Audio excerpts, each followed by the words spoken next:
What's going on, everybody? Welcome to my channel.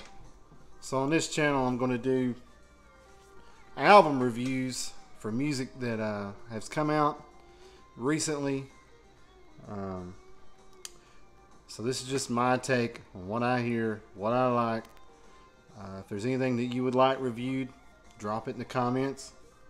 And speaking of comments, don't forget to hit that subscribe button and let me know what you think about the videos. So right now we're going to talk about the Brothers live from Madison Square Garden, March 10th, 2020.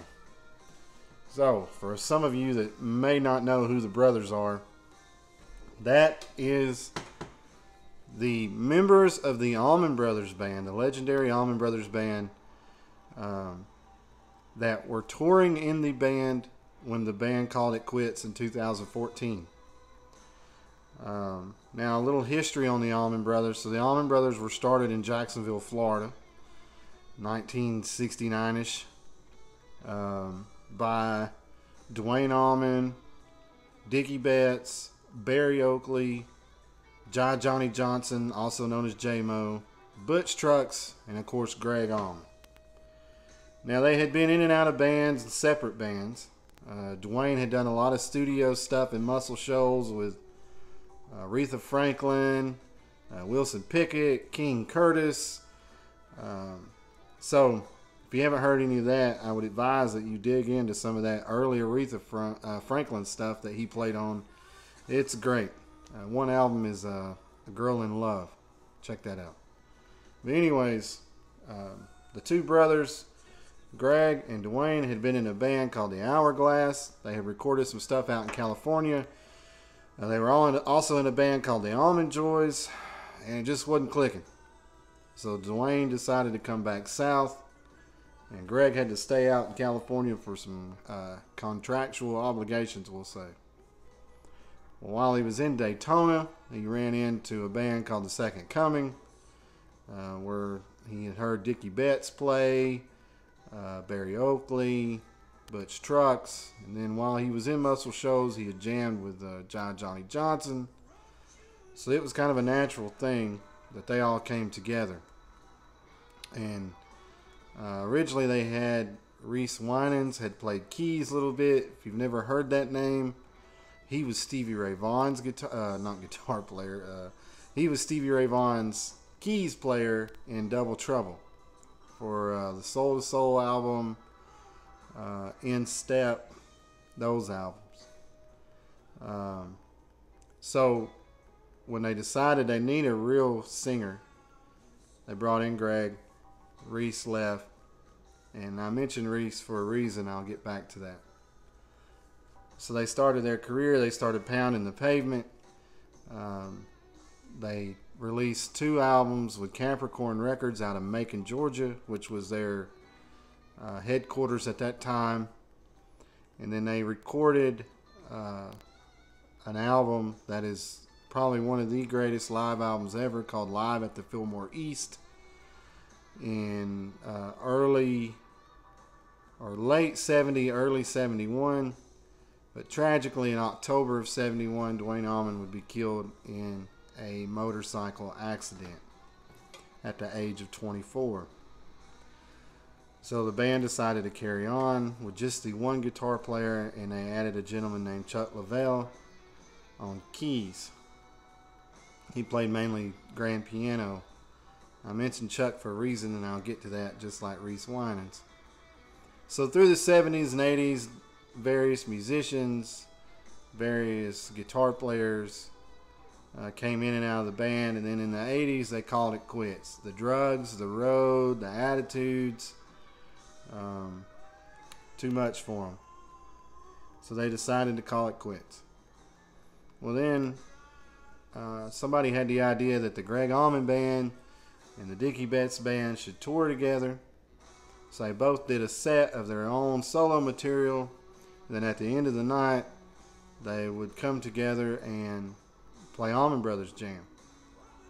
And I guess this sparked an interest in a reunion, so they finally put their differences aside and reunited. When they reunited, it was a different lineup, but it was the Allman Brothers. You know, it was Greg, Dickie, Jaimoe, Butch, Warren Haynes, Marcquinones, and Johnny Neal. Various changes through the 90s. They get up to the year 2000, and the core of the band, Greg, Jaimoe, and Butch, had decided that Dickie's substance abuse and other things had become too much for them to bear on the road, and it had impaired his playing, so they think and they say. So they fired Dickie Betts. So when they fired Dickie, they brought in Butch's nephew, Derek Trucks. And if you haven't heard Derek Trucks play guitar, you're really missing out. Derek is probably one of the top guitar players out there right now. At the time when he joined the Allman Brothers, he was in his late 20s. I mean, this guy's been out doing it since he was a teenager, early teenager, you know, 12, 13. The Derek Trucks Band is how I was introduced to them, and they were phenomenal. If you get a chance to dig into that back catalog of the Derek Trucks Band, that's some really great music. It's not blues music. It's not pop. It's just world music. It's got blues. It's got jazz. It's got Latino. It's got Americana. It's got all kind of things. So dig into the Derek Trucks Band and get a feel for that. So back to the Allman Brothers. When they reformed with Derek, it was Warren and Derek on guitar, Warren Haynes and Derek Trucks on guitar. Which, speaking of Warren Haynes, this guy is one of the greatest guitar players again, just like Derek out there now. If you haven't heard Warren play, the early Dickie Betts Band stuff, he's on it. He was on some David Allan Coe stuff. But he formed a band called Government Mule. Now, Government Mule was him and Alan Woody. Alan Woody was in the Allman Brothers in the 90s as their bass player.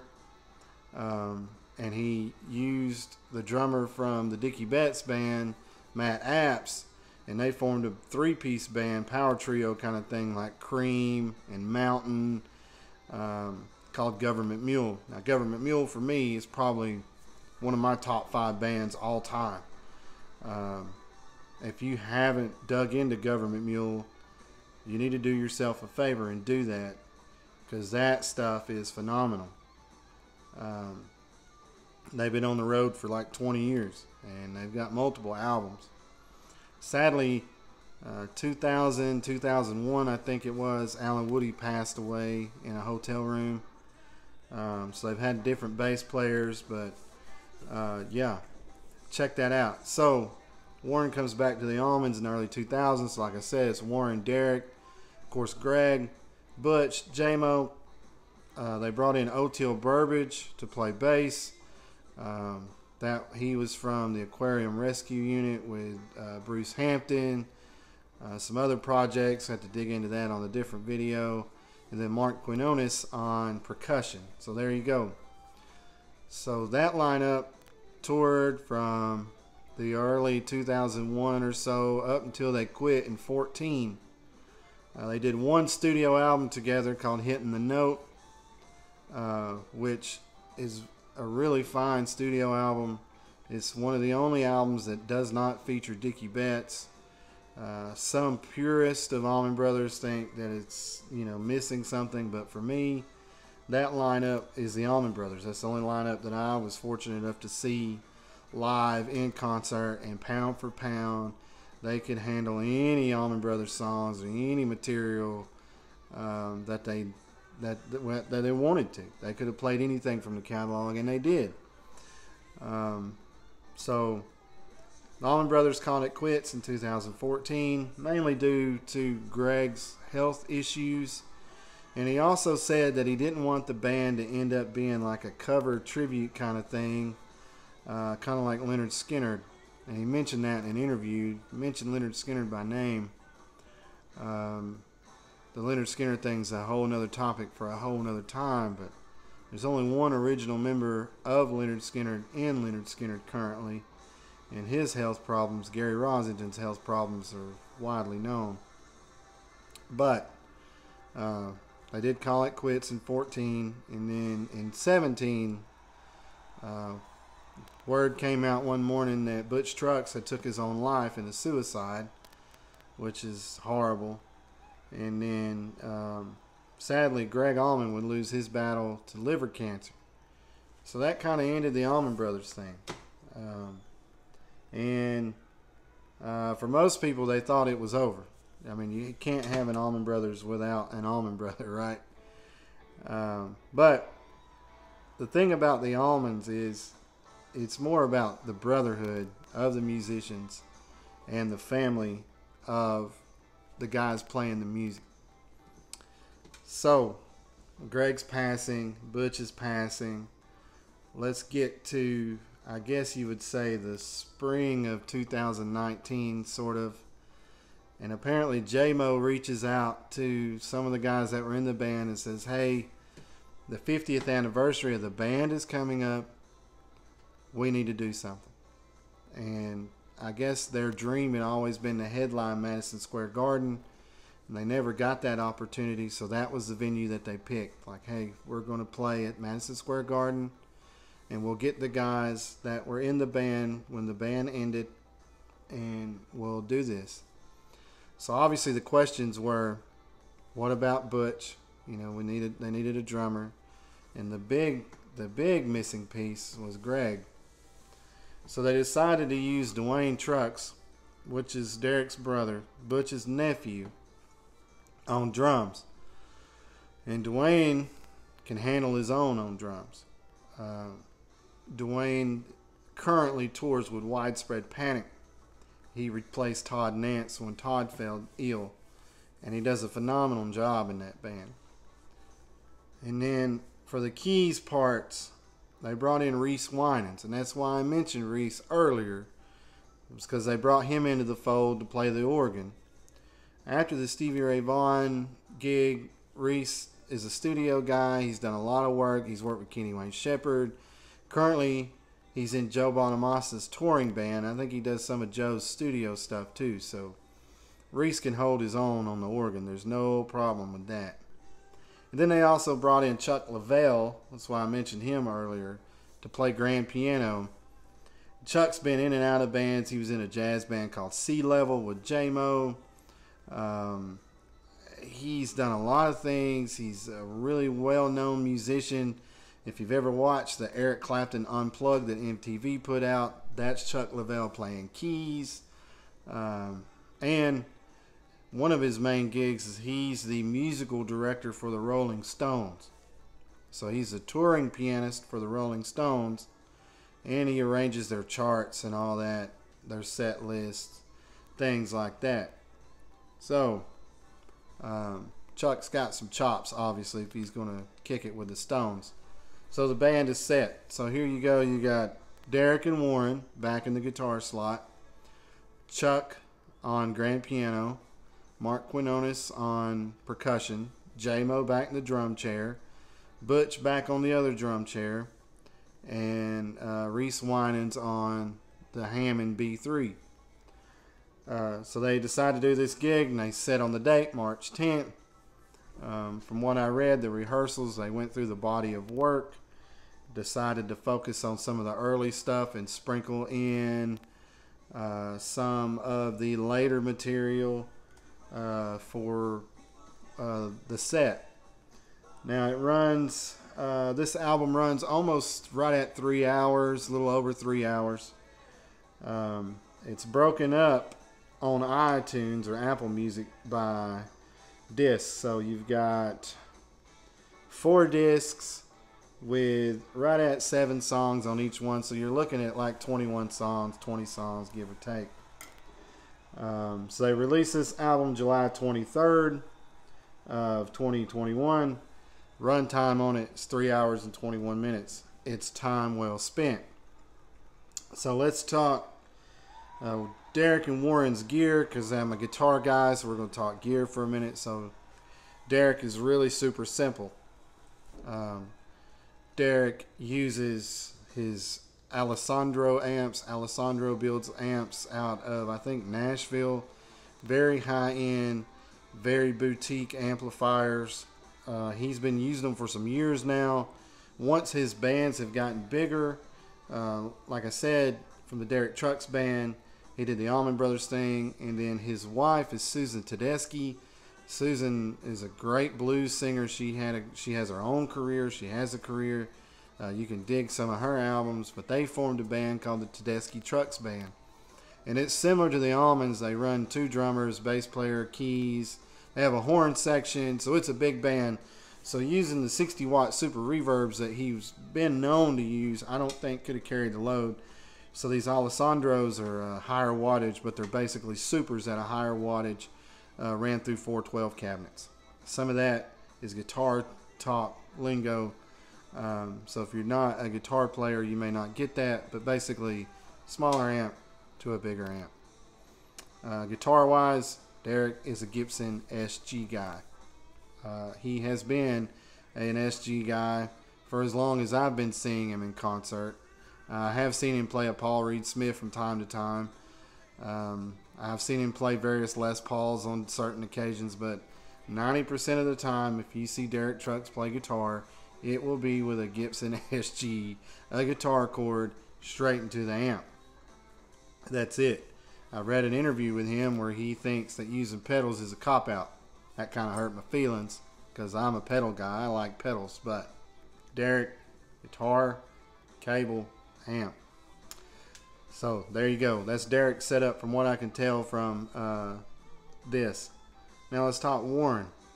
Warren's gear I know from front to back. He's always been a Soldano custom amplification guy with a Diaz. He has a very rare Diaz. Caesar Diaz was an amp builder from Carolina. He did a lot of work for Stevie Ray Vaughan. So I've always seen him with the Diaz and the Soldano. Very rarely have I ever seen him without it. I've seen him with some Marshall stuff, but the Diaz is always there. For this gig, it looks like, and you can't, by the videos that's out there, you can't get a clear shot of his amps, but it looks like a Homestead out of Nashville, which is a guy building amplifiers for him out of Nashville. You can look them up, Homestead amps. The Soldano is not there, which is interesting to me for the heavy stuff, because I hear heavy stuff. I see a Paul Reed Smith amplifier on there, and I think it's the HXDA or the DAHX series. I'm not sure how they label that, but it's basically an amp that Paul Reed Smith put out a few years ago that is a Duane Allman, Jimi Hendrix, Marshall-y kind of sound. And then I think there's an Alessandro sitting over there. I'm not sure if that's just for him to hear Derek or if he's really running into that. And then, of course, I think Warren's got a volume pedal. And I'm not sure. I've listened to this many, many times, and I don't think he's using a wah, but I know he's using a volume. Maybe a touch of chorus, but I may just be hearing that in my head. But he's a Les Paul guy, so Les Pauls, from what I've seen in the footage, I know that there are songs in the set list that he traditionally have used 335s, but I have not watched the video footage of the show. I've only listened to the audio. So to me, sonically, through the audio, it does sound like a beefy Les Paul, his standard Les Pauls, through his amplifiers. There are a couple of tracks like Desdemona and some other things that I think I hear a 335, but I'm not sure. And then there's an acoustic guitar in there for Melissa. So for Warren, amplifier-wise, like I said, it's not his typical Soldano Diaz setup, but sounds great. They both sound great together. They both blend the guitar sounds really well. And I have to say on this that Derek is in an atmosphere on this that very few guitar players can get to. That's not undermining Warren Haynes' guitar playing, but Derek, on this night, there are moments where he is on another level from the band, and the band is pushing. and they sound great. So, what I usually typically do for these videos is I'm going to give you my top 3 jams of the album. What I think are my opinion, some of the jewels of the album. And of course, everybody has their favorite songs, right? So you're not going to hear me say, oh, Midnight Rider and Whipping Post. The signature Allman Brothers stuff is not going to be my pick. And I'm going to dive into these 3, and I'll tell you why. But for me, these next 3 songs I'm going to talk about for a moment are these songs of the albums. So number 3, I'm going to go with Black-Hearted Woman. Now, Black-Hearted Woman is in, it's the 7th song of the set. And the set starts out, they start the show with the typical Don't Want You No More, My Cross to Bear. Don't Want You No More is an instrumental that they always did, even the early Allmans, you know. And then My Cross to Bear, It's Not My Cross to Bear, sorry, is a Greg Allman pen tune. And what kind of gets you in the heartstrings on that is the first line is sang by Greg on a video screen. You can hear it on the audio. And the line is, you know, I have not come. Well, we know Greg's not there. So to me, that was a very poignant way to start the album. And then Warren Haynes takes over the vocals for this show, except for Blue Sky, where Chuck Leavell takes over, I think just to give Warren a break. But Warren stepping into Greg's vocal duties was the right choice. I think that's a heavy burden to bear when you have an iconic voice. Some may argue the greatest white blues singer that there was. And losing Greg's voice for this music, it's tough. That's tough. The only other thing I think they possibly could have done was maybe reach out to Devin Allman from the Allman Brothers Band and have him do it. But if I was in Devin's shoes, I'm not sure I would have done that. I may have done a song or 2 as a tribute to my father, but I don't know if I would have wanted to step in and do the whole show. I don't know. That's just my take on it. But Warren steps in and does a great job. So back to my top 3. So number 3, like I said, I'm going to go with Black-Hearted Woman. Black-Hearted Woman is an older Allman Brothers song, but it's one that you don't hear, you never heard very often in their touring days. The guitar work, the interplay on the intro with Derek and Warren here is phenomenal. Both guys are on fire, and since the start of the set, to me the set, when it started, they were feeling each other out. These guys had only played in a rehearsal setting, right? They haven't played live. This is the only gig that they're done. It's the only gig that they're going to do. They made that very clear. So, yeah, they get into the set. This is the 7th song of the set, and I feel like when they hit this, they hit their stride. They are on point with this. This song runs about 10 minutes. When they get through with the verses and everything's all said and done, there's a breakdown at the end of the song where you think they're about to end it, and they change the tempo and they go into this extended jam, and it is phenomenal. They are really hitting their stride here. So if I was going to hand this album to you, I would say one of the songs to start with would be Black-Hearted Woman. That would be my number 3 pick for this album. So moving on to my number 2 pick for this album. My number 2 pick for this album would be Soul Shine. Soul Shine is a song from the 90s era Allman Brothers albums. Originally had Dickie Betts on it. And it's a song that Warren Haynes wrote. And it's a staple song for Haynes. If you go to a Government Mule show, he's going to play it. I've heard him say that he's played it too damn much. But there are people that get mad if he doesn't play it. So it's become a staple. I've heard the Allman Brothers play it live in person once. They did do it from time to time, but I think Warren got burned down on this jam, to be honest. This particular version clocks in at 9 minutes and some change. Chuck Leavell does a gospel kind of piano intro to this, with Reese filling in on the chords behind it, and Derek improvs some slide on it. And to me, they dance around the melody of "Will the Circle Be Unbroken?" Now, the Circle Be Unbroken obviously is a traditional hymn, kind of made famous by the Nitty Gritty Dirt Band, but it was also on one of Greg's solo albums. I hear it. Listen to it. Comment below if you hear it, that they dance around that melody.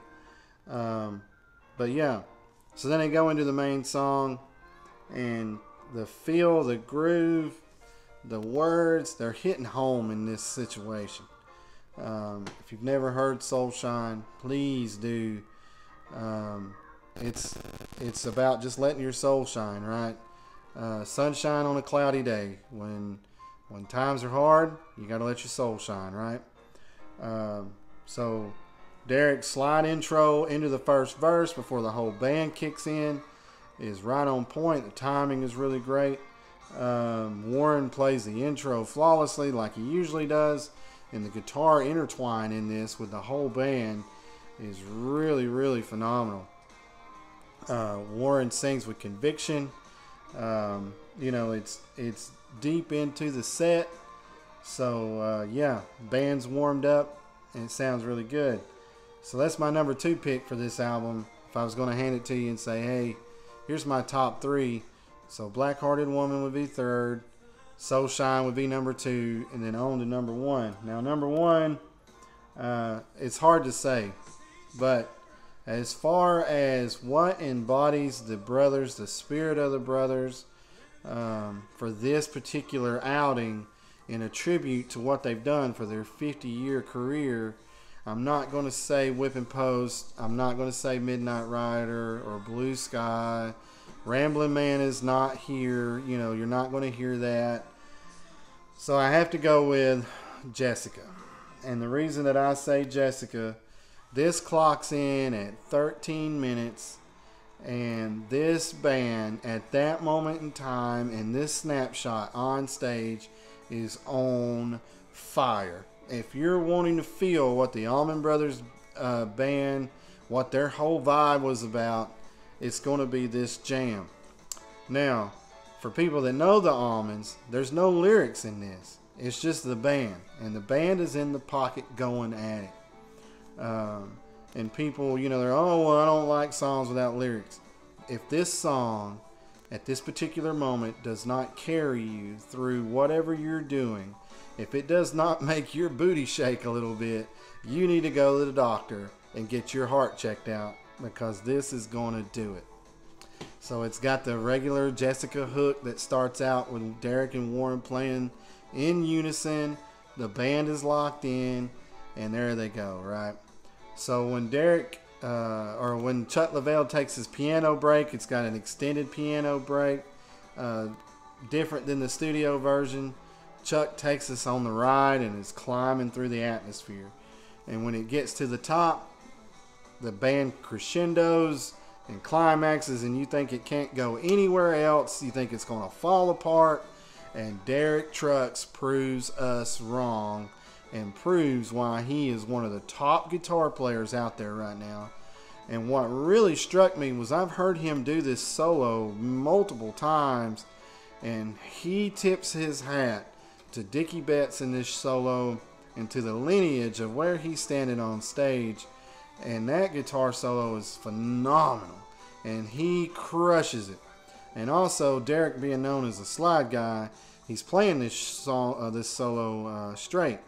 No slide, starts it out, and he takes us on a ride through this solo with the drums and the keys and all that, and is leading the band on the ride, and we're going through the atmosphere.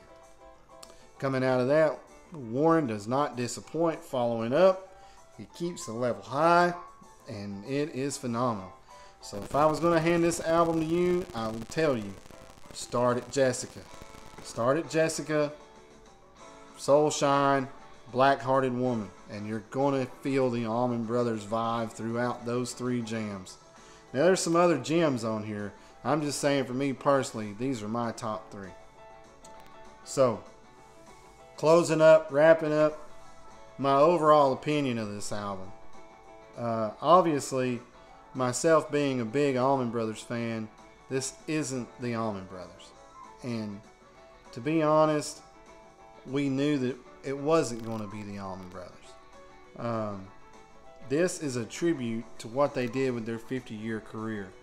And remember that just like seasons change, people change, musicians change, the vibe changes.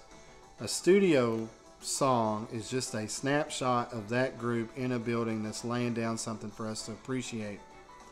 And with the Allmans, those songs were vessels. They were vessels for expression, and they were vessels for the vibe and the feeling of the brotherhood, not just with the band, but with the whole scene.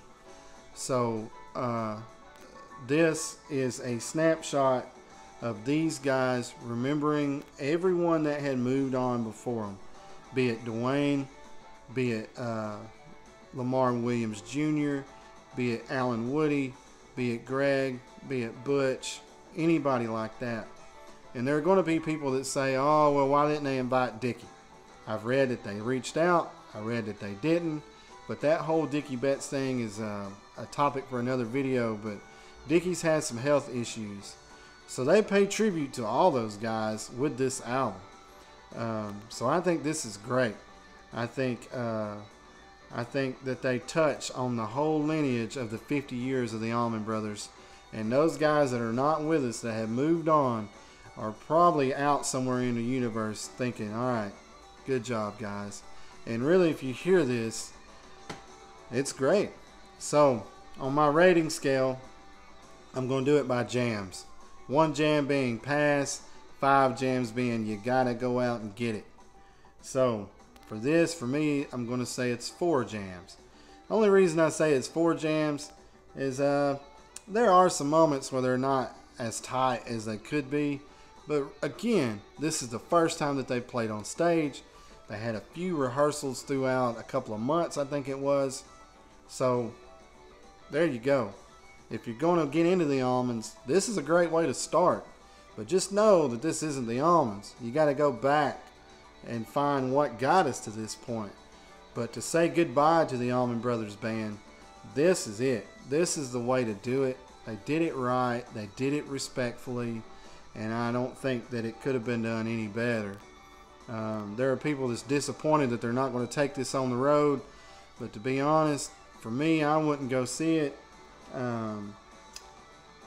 Without Greg, without Butch, it just doesn't do it for me. In a live situation, I wouldn't want to see them diminish what they left us. And I definitely would not want to see them diminish what this snapshot in time gave us with what was going on in the world at the time in March of 20. So yeah, I'm very thankful that they did this show, and I'm very thankful that somebody hit the record button and videoed it. I gotta watch the video of it, to be honest with you. But there you go. Again, comment below what you think. Hit that subscribe button, and let's start a conversation. Music is love, and love is music, y'all.